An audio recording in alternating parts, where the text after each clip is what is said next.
What is going on, everyone? Welcome back to the Coach Lift Go podcast. Today, we have a champ among us.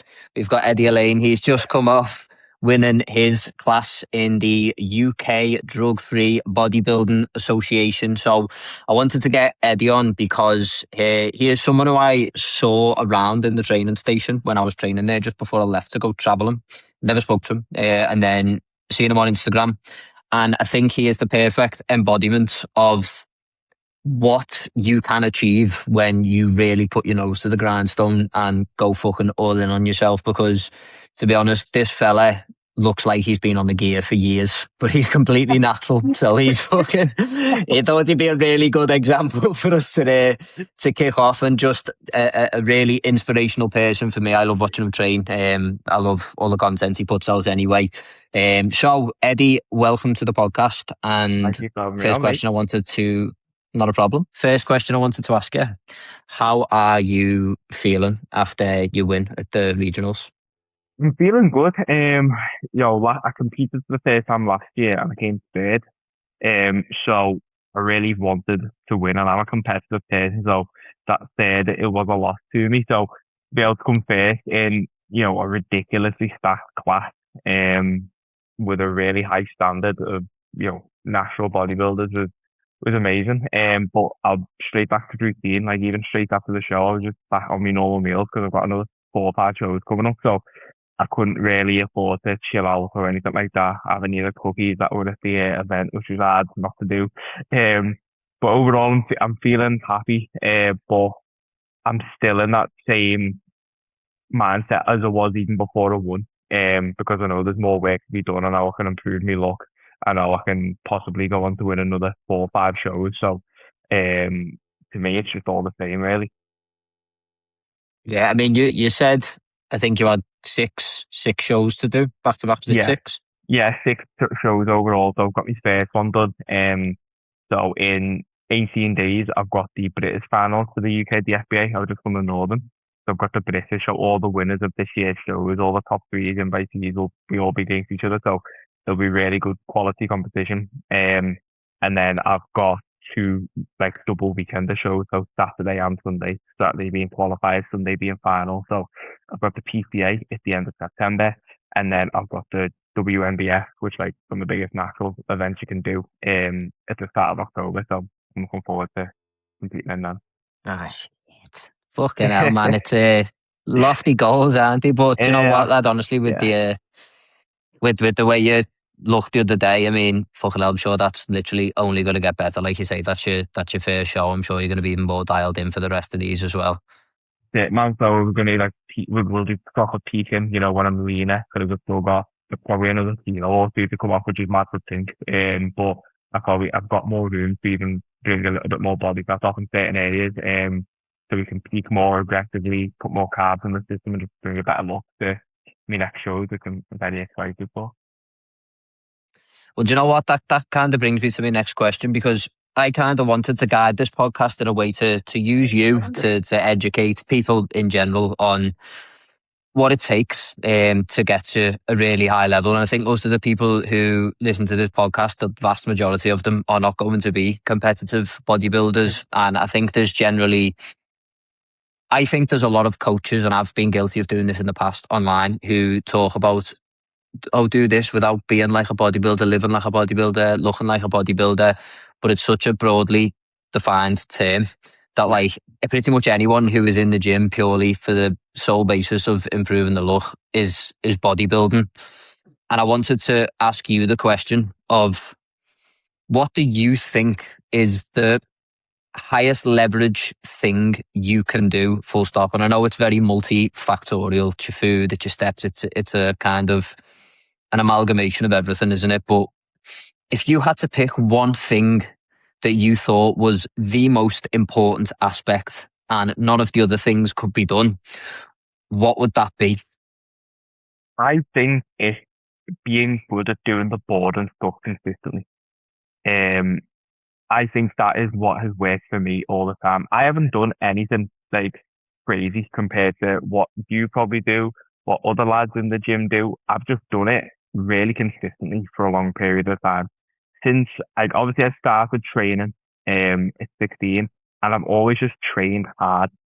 And I think that's a thing people are missing out on. Everyone's trying to do the next, best split, the next most optimal thing. I've just simply trained hard consistently since I was 16 years old. And then when I got a little bit older, I learned how to cook. I consistently just ate good quality food majority of the time. You know what I mean? Whilst living a normal life, I still go out with my mates, I still go on holiday and eat stuff and do this, but I consistently do just the regular stuff time after time after time, day after day after day. And I think if you can get consistent enough doing just the stuff that needs to be done, the steps, the cardio, the training, over and over and over again, the results compound because it just becomes normal to you. Like it doesn't feel weird to me going for a 10-minute walk after I eat. It doesn't feel weird to me prepping a couple of meals to take out to work. It doesn't feel weird finding the time to train. It's like that boring stuff over and over again is what gets you the results. I tell people what they do and what I do to achieve my results. And they go, I do that. I'm like, how long have you been doing it for? How consistently have you been doing it without gaps in between? And that's just what separates people who have all right physique to really good physique. The people who have the really top quality physique are comfortable just doing the boring, quote unquote boring, regular monotonous stuff time after time after time after time, and it just being regular to them. That is the perfect answer, in my opinion, because it fully aligns with my biases as a coach as well. Because Yeah, I constantly talk about just doing really hard fucking training, and yeah, my opinion is, in the absence of great nutrition and of doing steps and whatever, hard training is what builds your shape. And obviously, we need all those other things yeah, to bring it together. And I think the compounding thing is interesting because it's kind of like that analogy of Warren Buffett, isn't it? Like 90% of his wealth was accumulated after the age of 60. But that's not because of what he did after the age of 60. It's because of what he was doing in the fucking he's doing 40 years before. before that as well.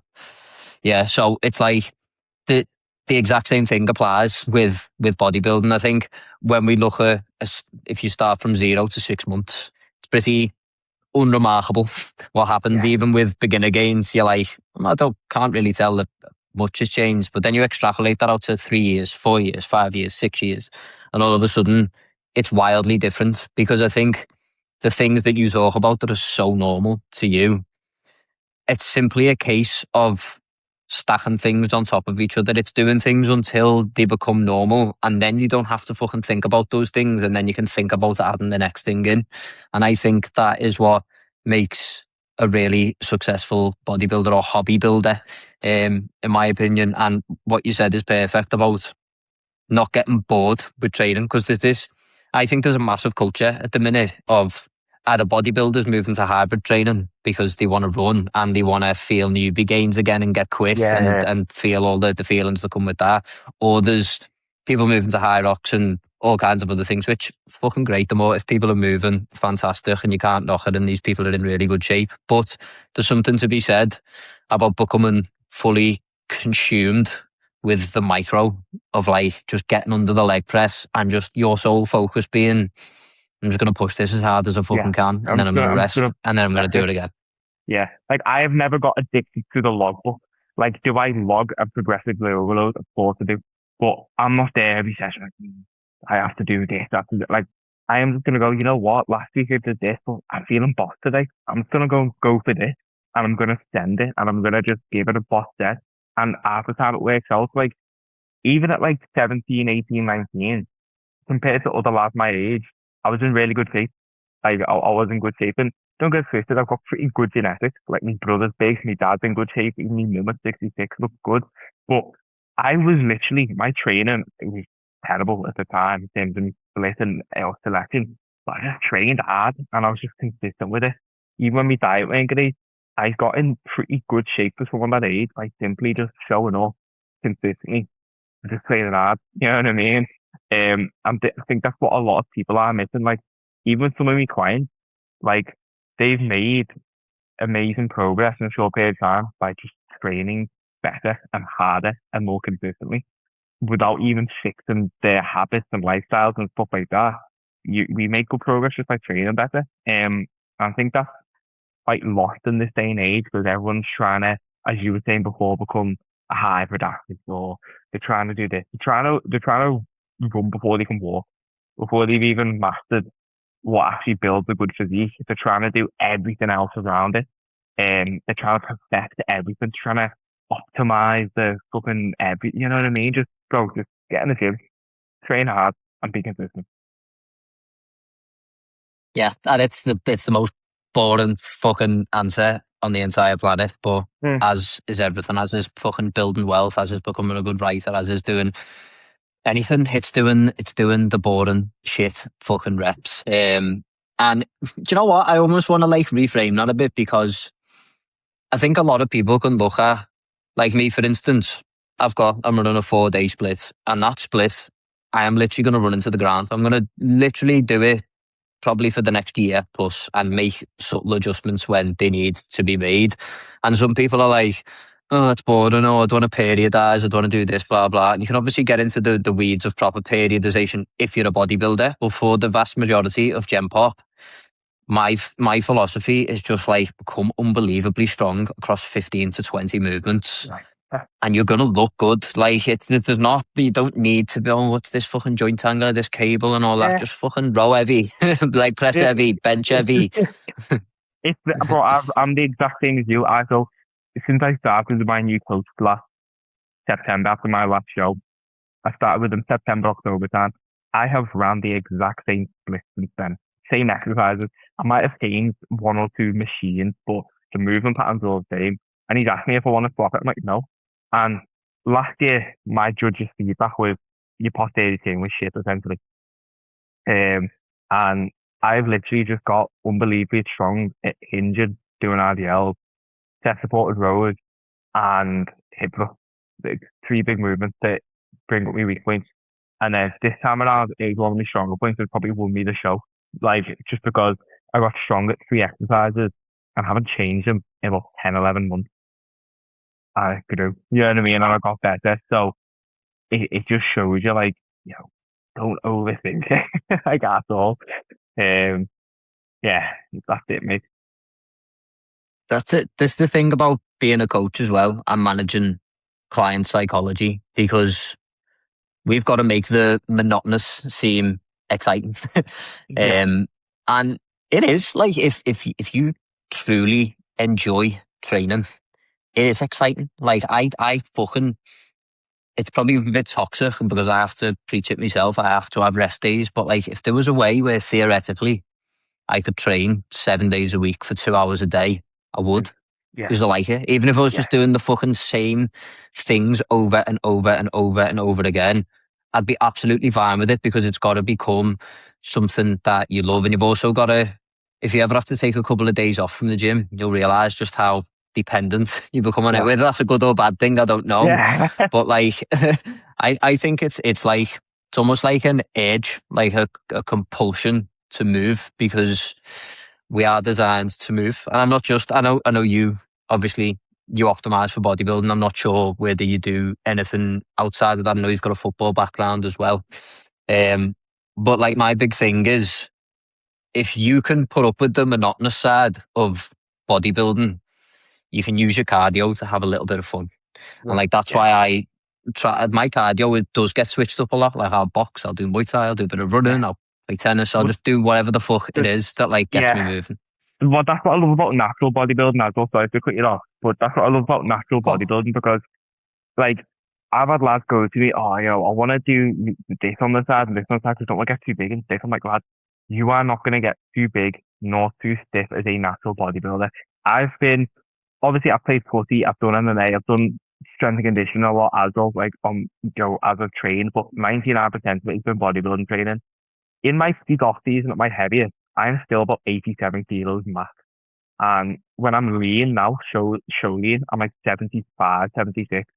When I put normal clothes on, I just look like an in shape person. I am not too big, I'm not too stiff. I played footy about 2 months ago and I was just as good, I'm just as mobile and as fast as I was when I was about 60 kilos. Like, I think there's this whole misconception now of like, there's people who like hate on bodybuilding because I don't want to look like a bodybuilder. I'm like, you're not going to look like Ronnie Coleman, okay? if you're a natural who just lifts, you can still go play footy. You can still go do whatever. You can go to a CrossFit class for your cardio. You can still do all of these things. I do them. I went to a kettlebell class a few months ago and I was fine. You know what I mean? Like, as you were saying, like you can mix up your cardio. When you're a natural, like, weightlifter, you're not going to get too big or too stiff. And if you are too big and too stiff, you're probably fat. You know what I mean? It's like it's like if you're leaner in shape, unless you're like 6'3", you're probably not going to weigh any more than about 85, 86 kilos. You know what I mean? That's not too big at all. That's a normal sized human being. So people need to stop worrying about that. Like, it's not going to happen. Like, as long as you still do cardio and you have a good diet, you will be completely fine. Sorry to go on a tangent there, but it's sort of always wanted to get off my chest. This is fucking spot on, because the amount of times I've heard this from women, like, oh, I don't want to get too big. I'm like, I've been trying to get too big for fucking like 6 years and I still look like this. Like, it's not gonna happen. It's fucking, you know what it's I've hard seen to work. get to this? Do you know what I mean? I put an oversized t-shirt on and people don't even know what fucking body build. Like, I'm eating meal preps in my car. I'm not going out because, you know what I mean? And I put a fucking large big top on and look, I'm fucking maggot. So I was like, bro, what the hell's going on here? Like, you're not going to get too big, don't worry about that. Oh, man. Yeah, another point you made. Fucking big fan of what you just said about the stiffness and stuff like that, because I think anything when taken to an extreme has obviously got negative side effects. And I obviously don't know what your plans are for the future. I don't know whether you'll fucking stay natty or whatever. But like, the thing with bodybuilders being stiff is like, you've seen the videos like bodybuilders getting stickers put on the back and like they can't take it off. Yeah. It's like that amount of mass, of course, like you're going to be stiff. And I actually think the misconception comes from powerlifting. Because I think powerlifters train themselves to be extremely stiff because you have to be to move an exorbitant amount of weight. I always say bodybuilding is the best thing you can ever do for mobility. And I don't know how many people ever fucking agree with me or listen to me on that one, but like, I can squat ass to floor, no problem. Like, I can fucking put my feet together and get my knees to the floor. I can get myself into any position I want to get into because I'm training vulnerable positions a lot. Yeah. And like, bodybuilding is essentially just a constant loaded stretch. And so for me, when I see people who are like, I don't know what your thoughts are on mobility, but I don't do any mobility work because I'm like, I'm doing that for fucking 4 hours a week with already. 100 kilos on your back. You know what I mean? Like, if you can squat ass to grass with good form, you know what I mean, with a heavy weight on your back, you are putting load in a stretch position that you can't do through any other form of mobility training. It's like, I won't waste 20 minutes of my session doing a little warm up at the start. I'll get in, I'll get my legs warm on the bike, on the treadmill, but then I'll get my warm up sets done by doing my exercise with a lighter load and building up. Like, and if I really need to do some extra mobility work, yeah, of course I will do some around the side. But as you said, I've never had a problem with mobility because, as you said, you're putting yourself in vulnerable positions with added load on, which is mobility training in itself. Yeah, exactly. It's like, I like stretching, I like yoga, but I like it for what it does mentally because it takes me off my phone and into my body like that. That is, for me, the sole benefit of doing anything like that. And the amount of times I have arguments with my bird and she's like, yoga makes you more mobile. I'm like, no, it makes you more flexible.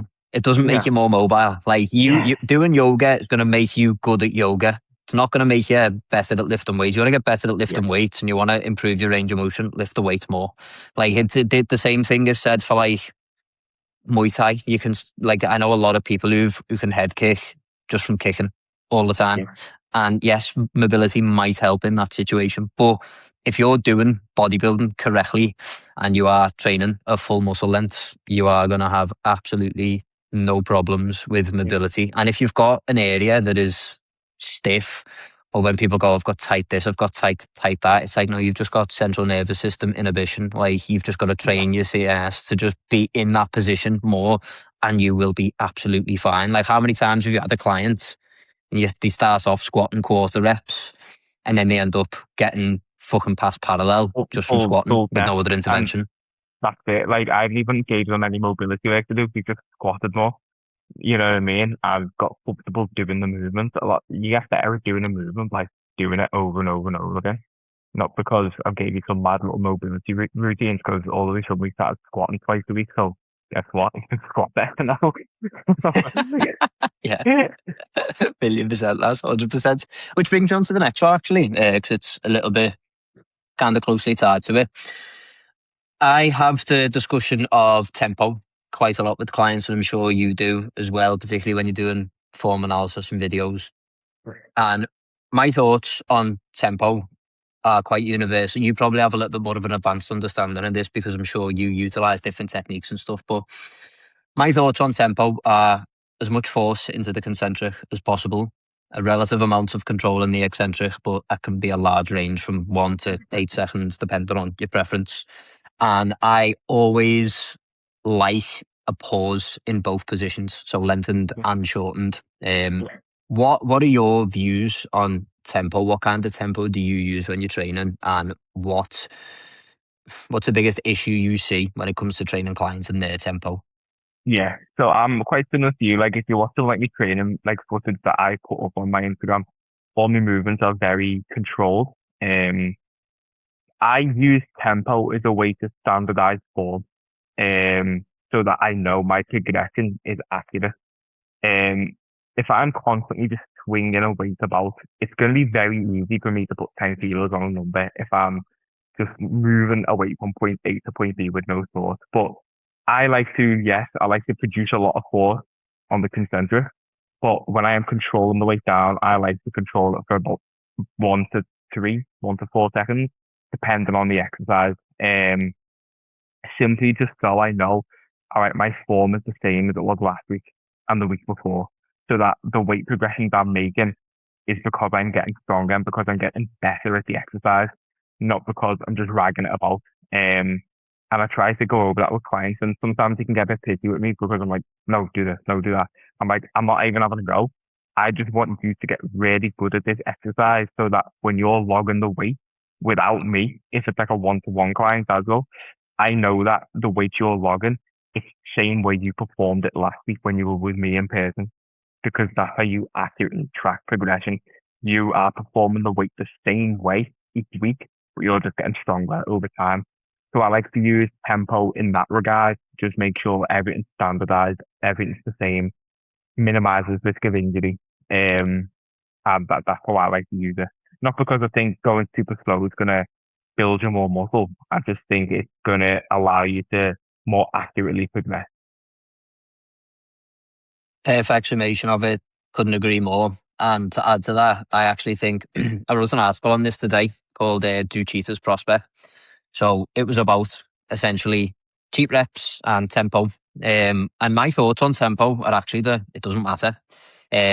Aside from what you've mentioned there, as long as it's standardized, I generally don't think it makes a great deal of difference, because you'll have seen this in the training station or any old school gym.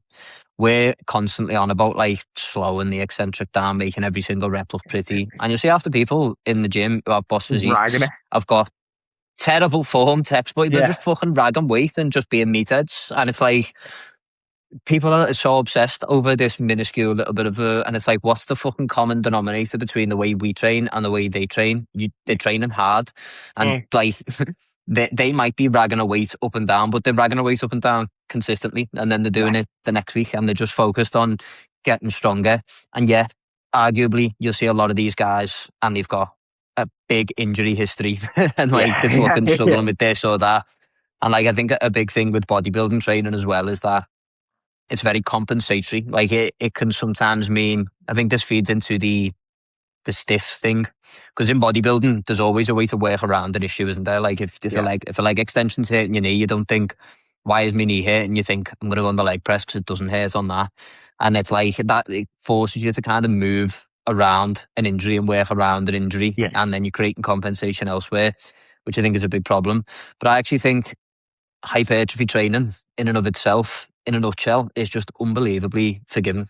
I built like the vast majority of my muscle doing stuff that wasn't really textbook. Yeah, Like literally. training with kettlebells, like just fucking pissing about doing bench presses, and then I started doing powerlifting and just ragging deadlifts off the floor with shit form, and like I Yeah, was just doing all sorts, and all of them things seemed to work because the one constant was I trained me fucking ass off, and I constantly trained as if I had a gun to me head, and like it was the last set yeah, I was ever going to perform. And this brings me to another question. Actually, there's a lot of talk about fatigue on the right. internet now. I think like doing 3 sets is almost a sin. Like now everyone's Yeah, doing 2 sets, and so you can't do 3 or 4 sets because you're fucked and you're going to be fatigued. yeah. How much validity do you think there is in the fatigue argument? No, so don't get it twisted. There is some people who, I would never do like 6, 7 sets or something. I like to spread my volume out across a week. You know what I mean? A weekly basis so I can do more frequency. But this whole thing with fatigue now, it's just, yeah, it's a bit ridiculous. I think it's just an excuse for people to say, to try and get maximum results that are doing the bare minimum. And I just think sometimes some people just not enjoy training. Like you just like not.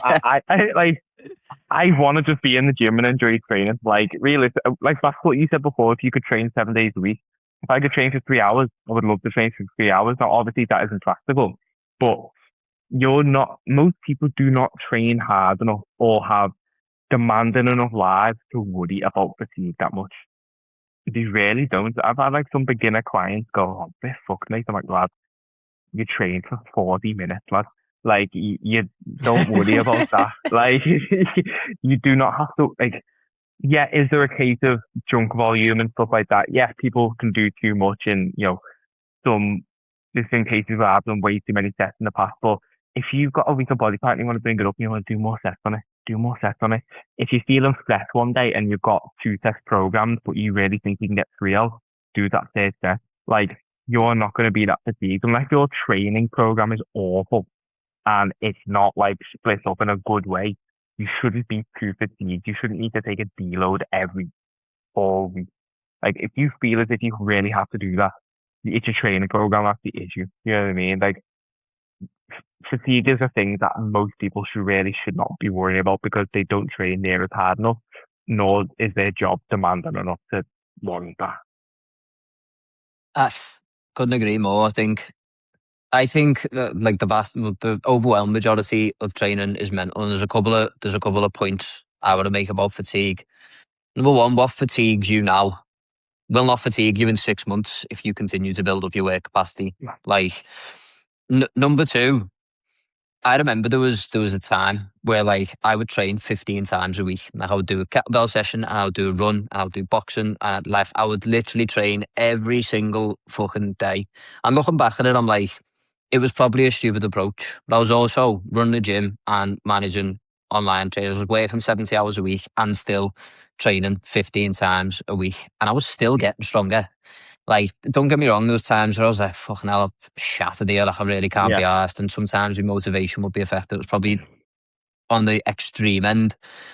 But it's like, back to what you said, number one, do people really not enjoy training?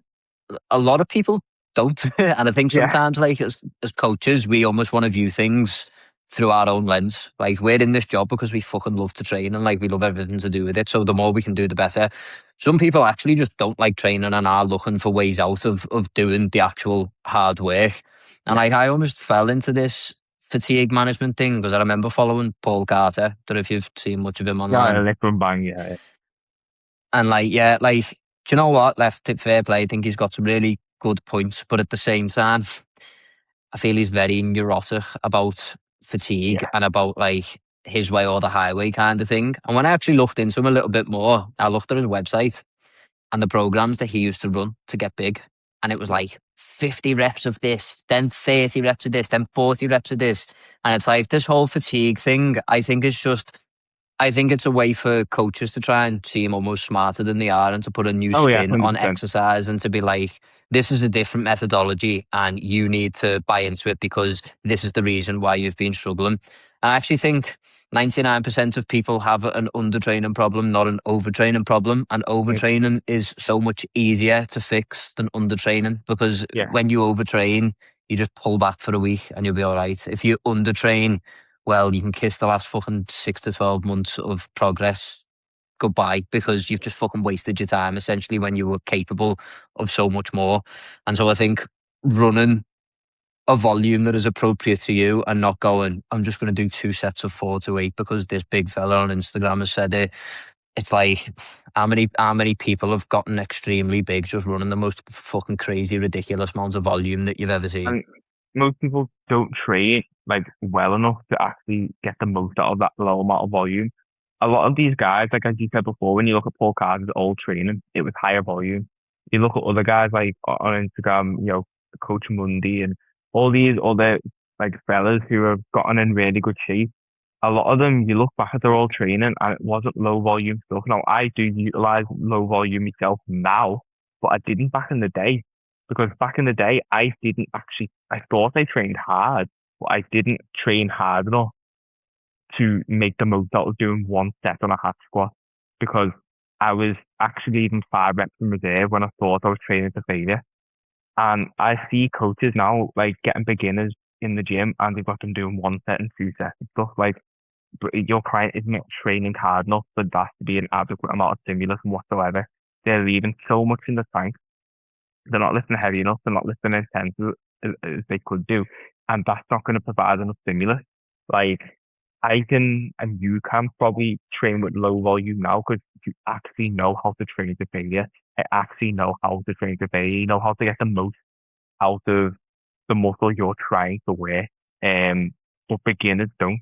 So when beginners see, like I see like 16-year-old lads in the gym doing these mad wacky exercises with cuts and thumb shields in and doing like to fit like 4 reps. I'm like, lad, you're not getting anything out of that. You've got no mass whatsoever to be, you know what I mean? Like people are trying to train too advanced for where they are now because they think they're training harder than what they actually are. So that's just my opinion.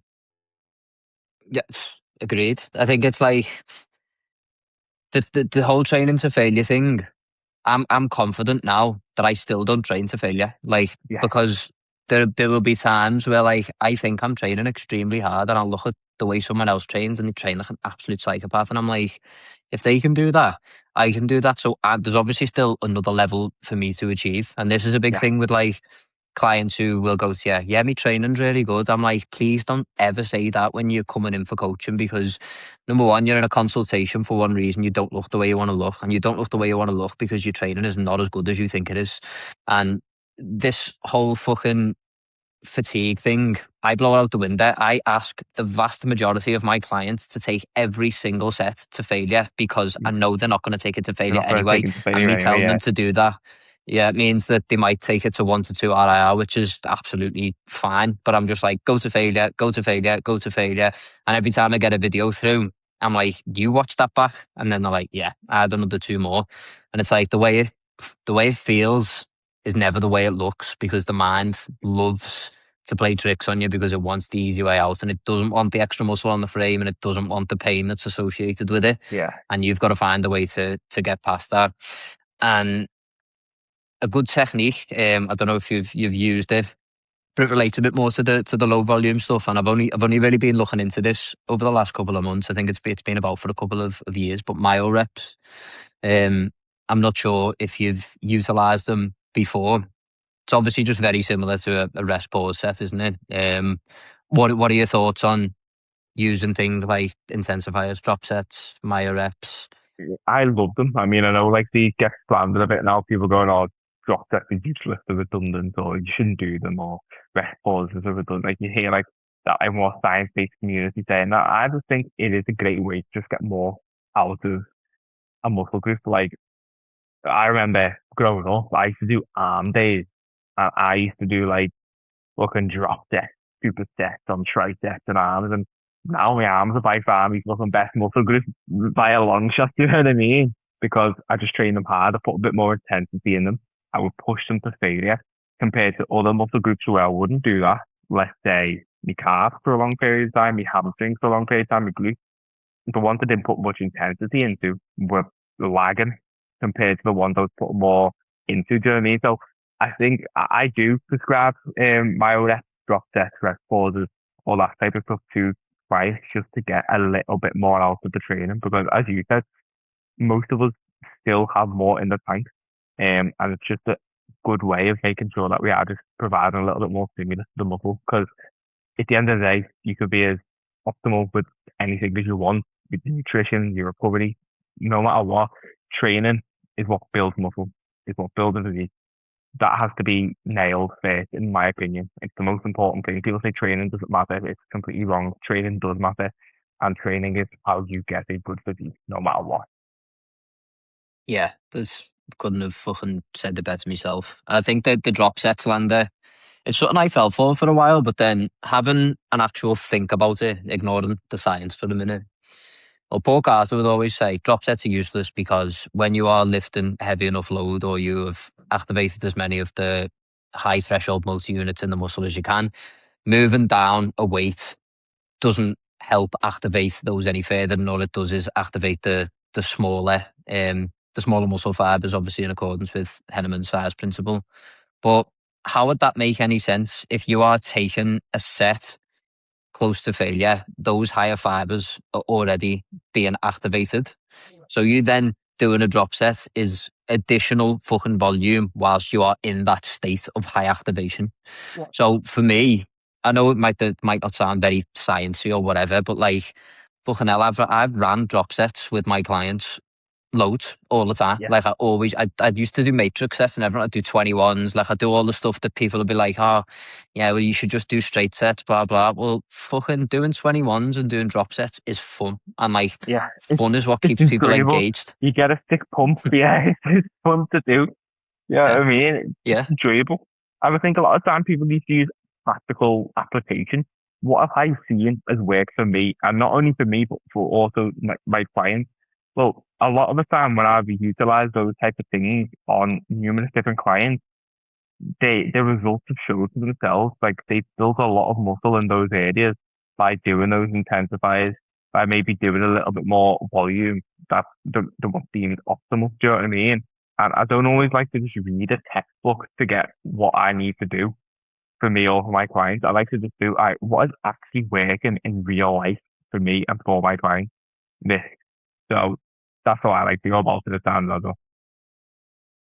Do you know, a really good example of this is when we get into the weeds of science-based lifting. I think there's a massive difference between what a textbook says and like, have you actually been in the gym before? Yeah. Because I like to use the example of science points to the fact that lower reps are less fatiguing. So lower reps with a higher weight versus higher reps with a lower rate are less fatiguing, and there's less systemic fatigue.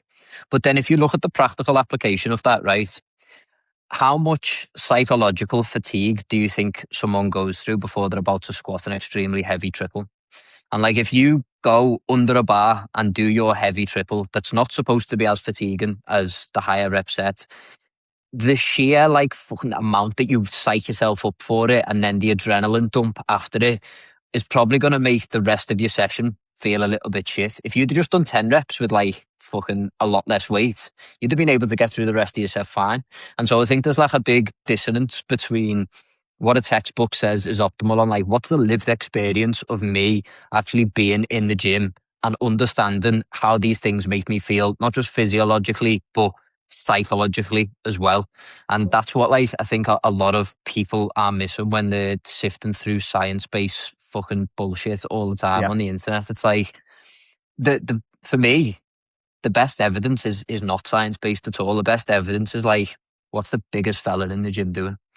And like loads of people Yeah. love to like shit on that, but I'm like, what are you doing? Like you've done this for fucking over a longer period than any study could ever do. Do you know what I Yeah. mean? You could never run a fucking 20, 30-year study on the effects of building muscle in low or high rep ranges. But if you speak to someone who's actually done it, they're going to give you a lot of good information that is highly applicable to your own training. Are they going to get things wrong or are they going to suggest things that might not be appropriate for you?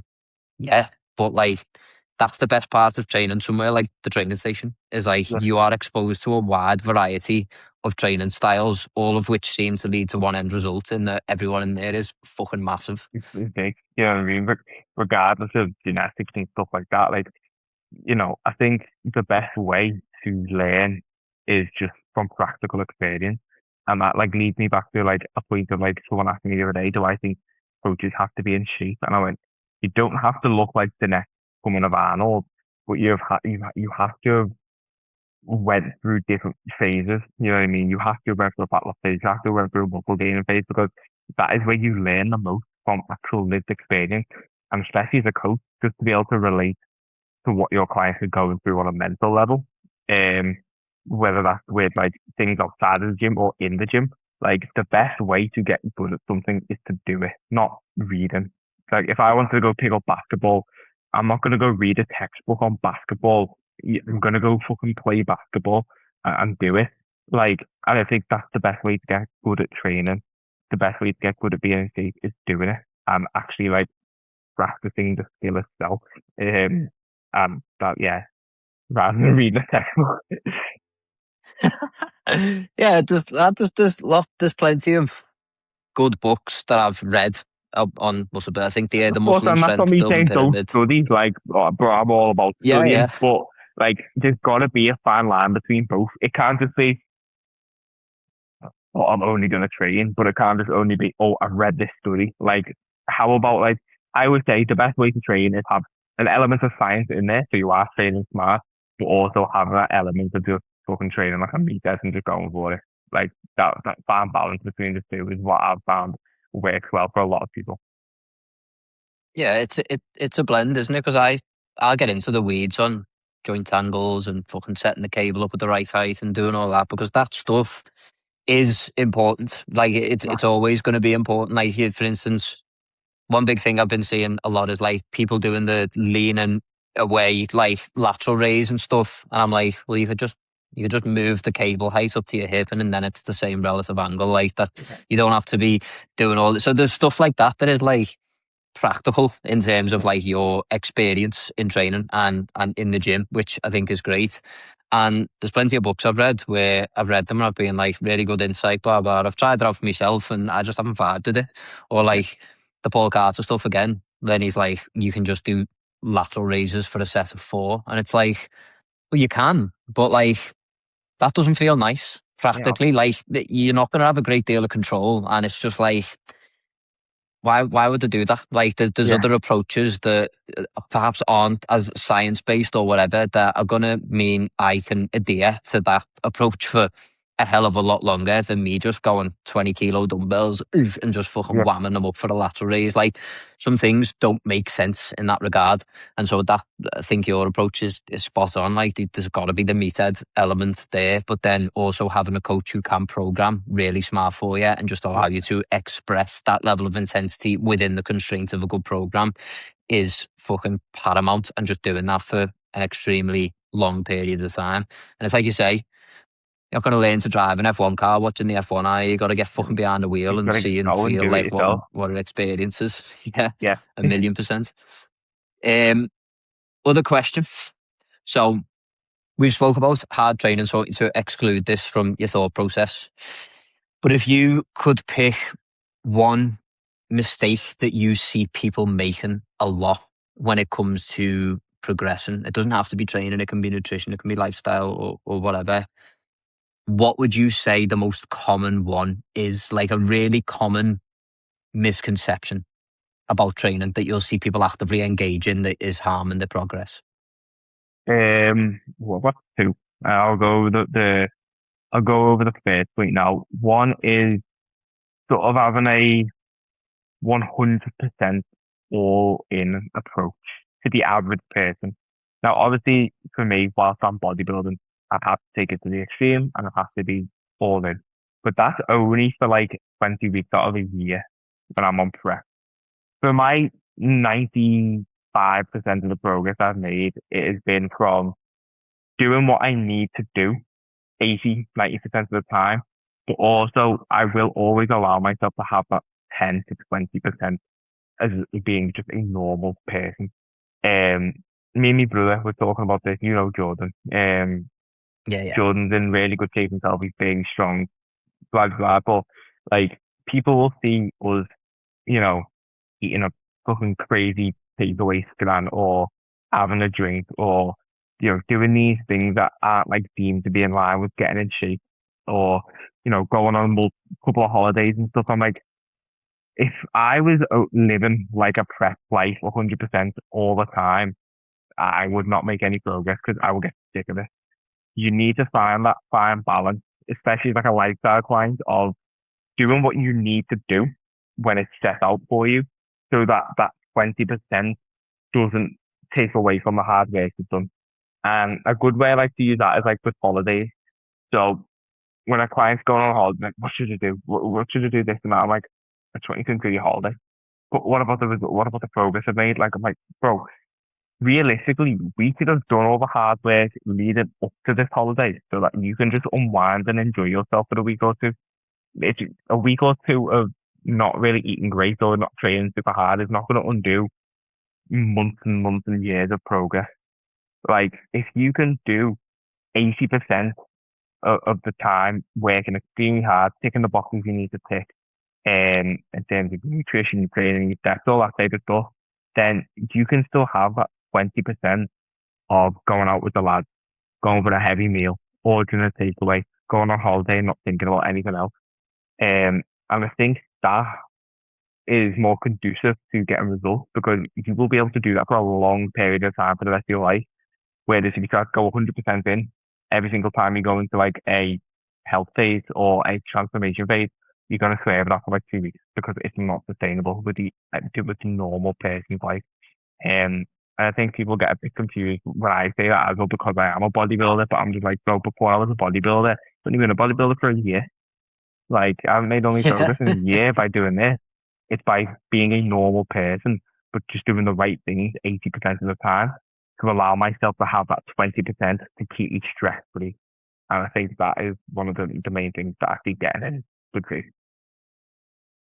I think so. I think the stress reduction thing is like, I think it's a lesson that most people are forced to learn a little bit too early, as opposed to actively learning it. And like, I get into the weeds a little bit, well, a fair bit with my clients with like active stress reduction, because I think sometimes people think that like stress is just resolved passively, but like it's something that does have to be actively managed in your life. And I think a good example that you brought up before, I know this is, you're probably doing this from a digestion standpoint, but like the 10-minute walks after your meals, obviously really good for upregulating your glucose transmitters in your muscle and all that physiological stuff. But also, it's just nice to go on a walk.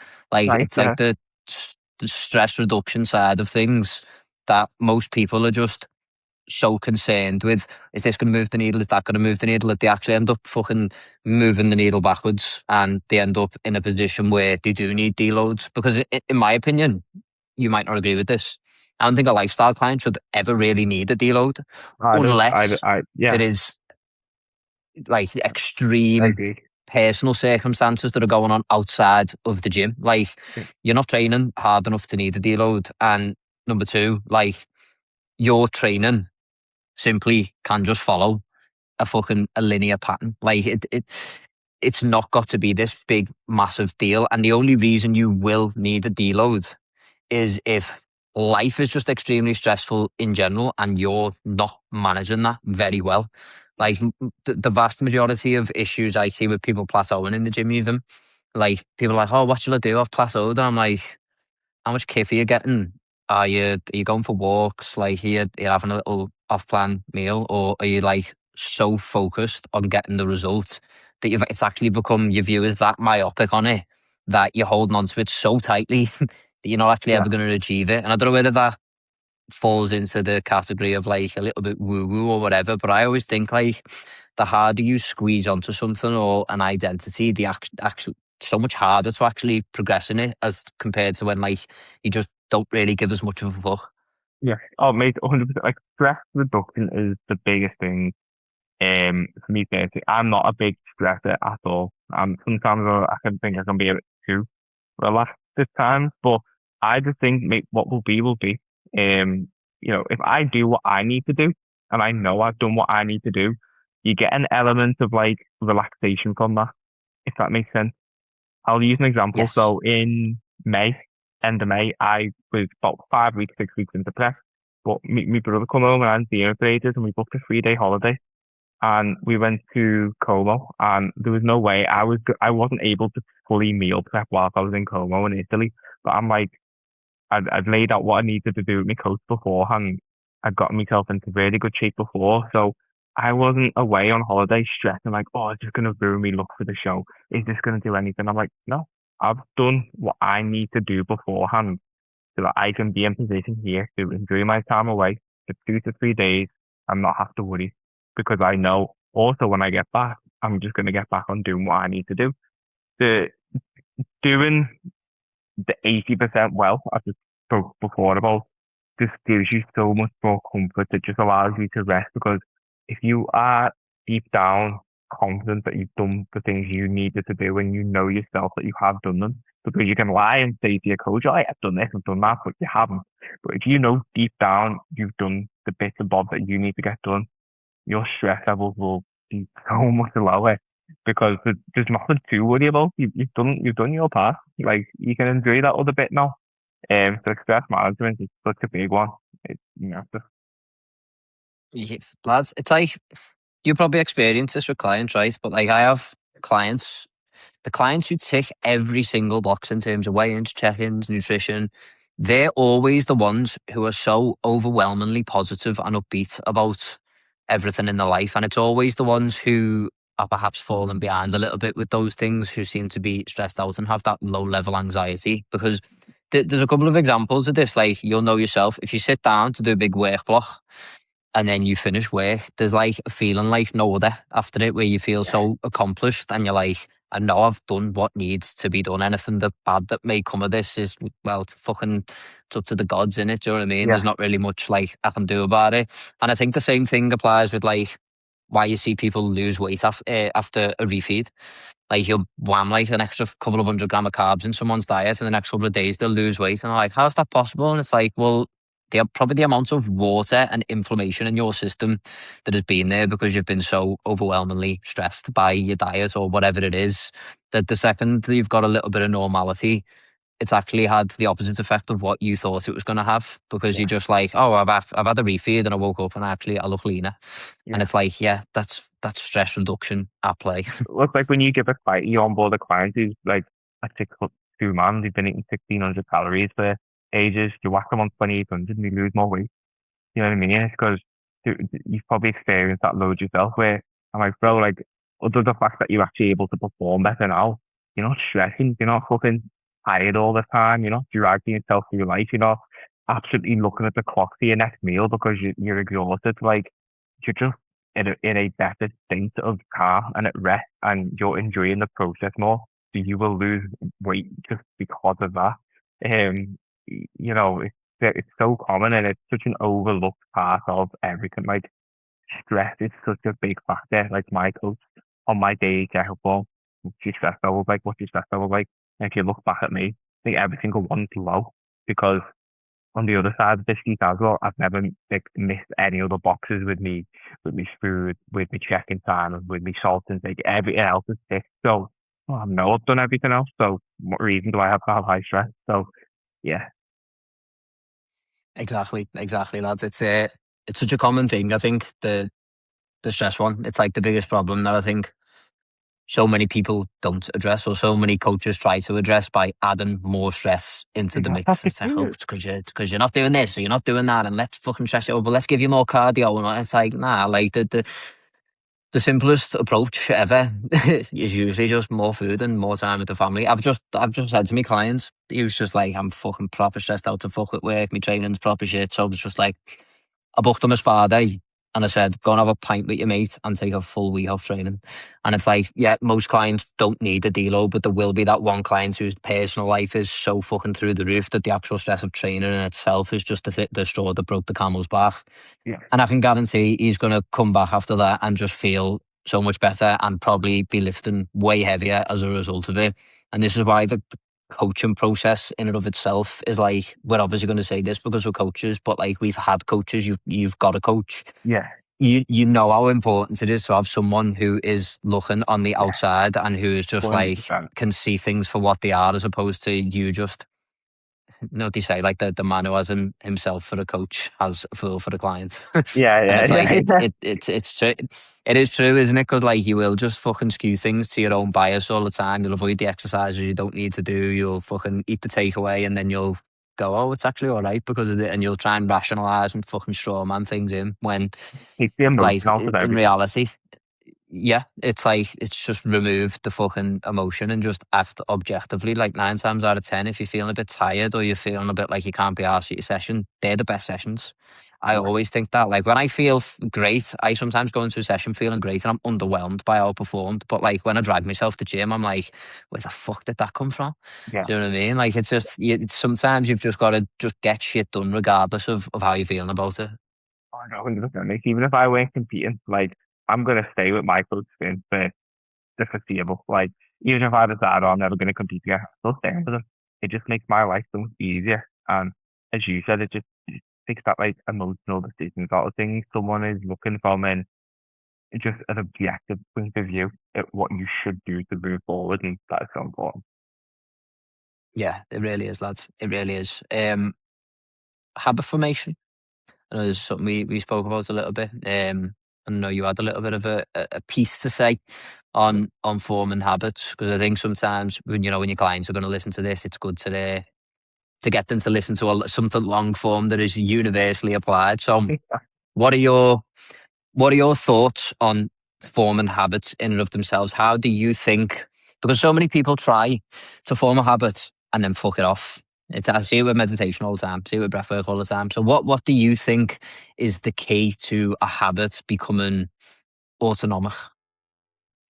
So I think with habits, a lot of people will just try and do what they've seen on Instagram. Oh, I'm going to read a book. I'm going to meditate, as you said. I'm going to do this. I'm like, no, but what habits did you need to individually? What things do you need to individually do to help you get to where you've not been before? What are the main things that are pulling you back? Like, write them down for me. What are three things that every time you try and go through a weight loss journey, a muscle gain journey, what are the things that pull you back? Um, it might be stress. It might be kind of picking the cupboard. You know, these little things you will realize, oh, I'm doing this wrong. All right. Well, let's just try and build habits around that. Let's not try and just build these genetic habits because we will progress when we will move forward when we see like immediate gratification. Like obviously training is like a delayed gratification thing, but we need an element of quick gratification. So if we can see ourselves sort of breaking away from those habits that have kept stuck in place for a long period of time quite quickly, then that'll go, oh, this is working here. I'm going to continue to do this. So if you can have something in place which directly opposes one of your bad habits, then they're the habits that I want you to try and build into your life. If it's, all right, I'm not getting enough steps in, all right, let's just go for a 10-minute walk after we eat a meal. All right, it's as easy as that. If um I can't help but rate the snack cupboard every single night. All right, let's make our final meal of the day a little bit more fulfilling. Let's maybe have some healthier snack options in the fridge. You know what I mean? Those little things will slowly wean away the bad habits that are keeping you stuck in place. And then eventually those new little things just become normal to you in a quicker period of time because they're directly replacing the bad habits that have kept you stuck in place. I'm big on just actually seeing what is making you go wrong and having something to go alongside that, which you can do instead. Not just let's just read a book, like the book. You know what I mean? If you don't need to read a book, then you don't need to read a book. Have a habit in place that's going to directly oppose the bad ones that kept you from making progress. Yeah, this is. Do you know what? This just made me think. Like, obviously, I'm traveling at the minute, right? And so every single meal that I've eaten over the last like 3 or 4 months has been out. Every single one of them. I haven't cooked for myself once. And something I noticed the other day was like when I was at home, even when I was dieting, I was a bad snacker. And I think like when you're having smaller meals, generally you will do that a little bit more. And it was obviously still counted, like accounted for and stuff like that. But simply not having the access to snacks, like me making it a little bit harder. Like I've got to walk the shop in like 35-degree heat if I want a little bit of chocolate. And I'm like, I can't be asked. Like, I'll just not have it. And like Yeah. now, I'm just at the point where like I genuinely do not feel the compulsion to snack whatsoever. Like even we moved into this hotel, we've had this big bag of fucking snacks here the whole week. Yeah. I've not even touched them because like I've literally made it so inaccessible for myself for a long time that it's the new normal. And like Yeah. I agree with that. Like when people are like, when you got mums or dads and you're training them and they're like, oh, you know what, the house is just full of shit for the kids, and it's like, stop buying shit for your kids. Yeah. Why are you Like buying shit? Yeah. Why are you buying shit for your kids if you you're know why are you putting in your kids' mouth anyway? You know what I mean?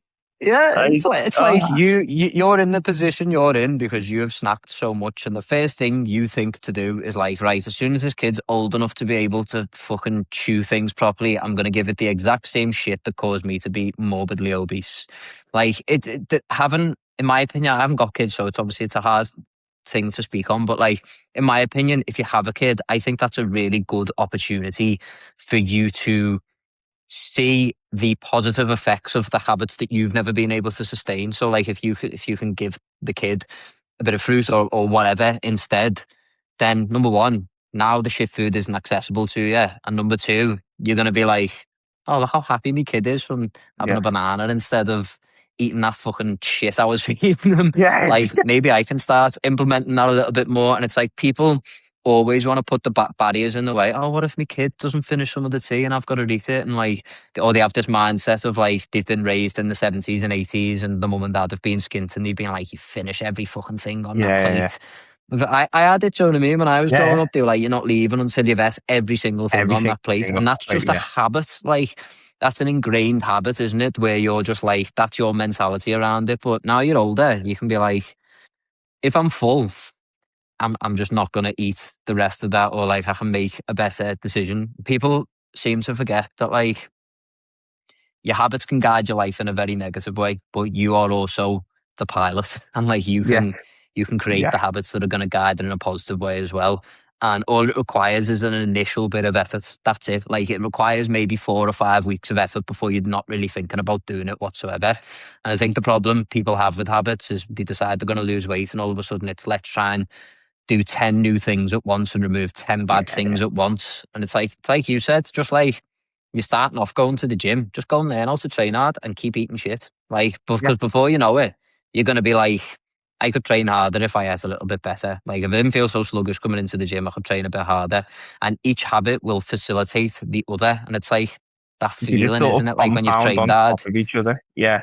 I don't like to give Yeah, my yeah. clients 22 Word documents when they start with me. Like uh, their like vault is pretty bare when they start. It's the onboarding pack and then a couple little bits because to give you a million different things to think about, it's gonna burn your head out essentially. Do you know what I mean? If you can do little bits but get them right and then move on to that next little bit, get that right, and then just slowly build up bit by bit by bit. That's the best way to go about it. I did not start doing everything perfectly. Like I've been training since 2020, but even before that, on the way to school, like I would be in a dairy milk bar, a Lugo, and some fruit winders for breakfast. You know what I mean? And this is when I was training hard and in decent shape. That was my breakfast. You know what I mean? I was eating the chicken burgers in the canteen, but I bring one meal prep in. But then that one meal prep became, oh, I'll do me dinner. Oh, you know what? I'll do me breakfast. And it just slowly built up into, oh, I'm 18, 19. My mum's not even cooking me food. I'm cooking all my own food. But it slowly built up by just taking that one meal prepping, even though my brekkie was a £1 dairy milk bar. But it just slowly added up. If you would have told my 17-year-old self then like for brekkie, you'd have an egg white with a bagel and you're gonna have it with fucking blueberries. Nah, not happening. But the one little thing that I did alongside my training slowly built into what I do today. So I think with habits, you've got to take it one step at a time. And you've got to have individualized habits that are going to actually help with you. Like, for example, I had a client who was really struggling with evening snacking. They'd be starving in the evening and they would ruin the deficit completely. I was like, all right, it's people always say no carbs in the evening, but we're actually going to have quite a carb heavy meal in the evening and we're just going to move things around. So one of their biggest meals was their pre-bed meal. I was like, have this 2 hours before you go to bed. You're going to have a big meal and you're going to have a Halo top ice rolly to go alongside with because it's 80 calories. So you don't snack anymore because that Halo top ice cream was a fucking healthy, low calorie snack and the meal left me full and fulfilled. that they weren't going to bed, looking like that, waking up at night thinking about scran that they could be having. So there's just like, it's so individualized what you've got to do. But that's the best way you build habits. Agreed. Did you go to St. Margaret's? Yeah. So did you have Ian's chicken burgers as well? Oh mate, Ian's pink chicken burgers, Oh, like lad. that, with the bread, with the butter sogging out the bottom. Lad, he used to fucking come onto the yard with that trolley and just have the greasiest fingers just full of butter, Yeah. just sausage ons for 70p and all that. You Hot wouldn't think noodle about it, you'd in be the like, morning. oh, heavy. Yeah. yeah, lad, big queue for it. Lad, that was the same I was saying to me bear. I used to get 20 quid off me ma at the start of the week to put on my fingerprint. And then I'd go to the shop the first day. I'd buy like 2 cans of Monster. I'd get a pot noodle. This was like 7 o'clock in the morning. I'd have like a £2 bag of sweets. I'd go and get a sausage roll from the bakery as well. And then I'd go into school. I'd have like 2 chicken burgers. The 20 quid was gone because I was buying other people's scrans and that. And it's like, alongside that, I was in the gym as well. Like I was doing Olympic weightlifting and all that kind of shit. And it's like, as long as you got one thing sorted out, eventually the rest is going to take care of itself. But it does. I always say that, like, people will look at you or they'll look at me and think, oh, I can't do that. I'm like, bro, if you would have seen what we were up to when we first started lifting, you think, you know what, I'm probably not in a bad place, to be fair. Like, you've got to just slowly, like, unravel that. But if you can, fix the habits of having in fucking greasy sausage rolls, or, you know what I mean, I'm pretty sure you can stop having a little snack in the evening, lads. So you'll be all right. Yeah. It's people underestimate themselves, don't they? Like, people just think because I've done this forever, this is the way and it's the only way, and it's like I can't escape it because I'm so used to it and I can't imagine like my life without it. But like, you never be able to imagine it until you just give it at least a little bit of a crack. And I think the more you start habits and give up on them, I think the less confidence you have in your ability to actually achieve them. And so setting them small. For instance, reading for me, I know you're talking about reading books then, but like my big thing with having ADHD was like, I'm so shit at paying attention to one thing for a long period of time. And I was like, I'm just going to start reading 5 pages of a book a day. And like this week, I've read my Kindle for over 10 hours, like while I've been here. And it just doesn't feel challenging for me whatsoever. And even stuff like doing this podcast, I never would have been able to do that back in the day because I was just like, I wouldn't be able to engage, I wouldn't be able to listen to people. Like, I would just want to speak about myself. And like, it's all practice. It's all just practice doing the things you shit at. And if that sounds like a boring shit answer to you, you're not going to get very far with anything at all because it's got to compound. It leans back to, one, doing the habits that are individualized to you, and also doing the boring things over and over and over again.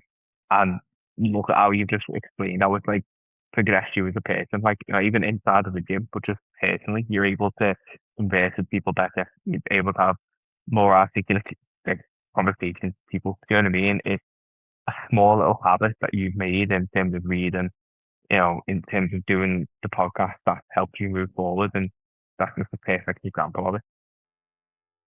Yeah, exactly, lads. Exactly, it is.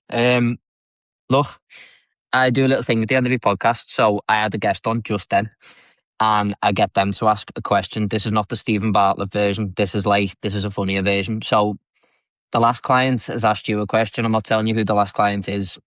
They've asked you a question, but it's not a question. It's a request. So they've said, can you show us the last photo in your camera roll? Okay. No, what is this? It's going to be extremely boring. Oh, it's boring, mate. It's not even good, It's a fucking, I'll show proof, like, there's, like, it's me scran, lad. And I'm glad I got that one before and after the second photo of me fucking undies this morning, so I'm glad I got that. And I was hoping it was that one, man. I'm good. That's the next photo, so I just made a salad earlier, so that's fucking boring, that, like, innit? After me going this whole podcast, I've got a life, I'm not just a bodybuilder, then my last 2 photos is me and me undies and a fucking salad. 80-20, baby, innit? 80-20, lad. So, your question for the next guest? Oh, what? Can be anything. Don't make it to do with training. Don't be the fucking bodybuilding stereotype. Yeah, and leave the salad asking them about the rep ranges. Okay. All right. Okay. if you could, I mean, it's a tough one this year. I really want to think about this. I don't want to shit. Just make it funny. Right.